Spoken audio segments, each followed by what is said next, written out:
First page of one manuscript of the Brokmerbrief. The Brokmerbrief or Law of Brokmerland is the early 13th century law code of the Brokmani, the inhabitants of Brokmerland, west of Aurich in East Frisia. The area had been placed under cultivation and settled by the end of the 12th century. The work is sometimes referred to as the Brokmerbrief, using the modern spelling of Brokmerland. It describes the polity and judicial system of a country whose law was based on the will of the assembled people. The Frisian freedom, political and judicial power was in the hands of functionaries selected annually from the ranks of the farmers, who were known as retjeven, consuls, councillors. Their power in turn was regulated by the Brokmerbrief. The period of independent rural self-rule came to an end by about the mid-14th century.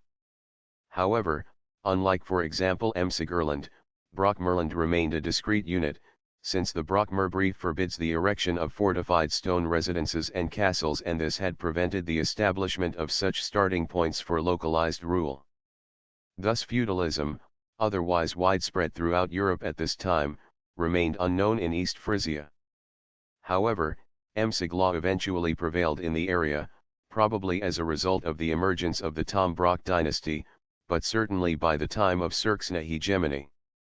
In the early 16th century, Edzard I then based his East Frisian law, German, Ostfriesisches Landrecht, on the Emsig law. The Brokmerbrief is unique among the documents of Old Frisian law in consisting of a code of law in the strict sense, rather than a compilation.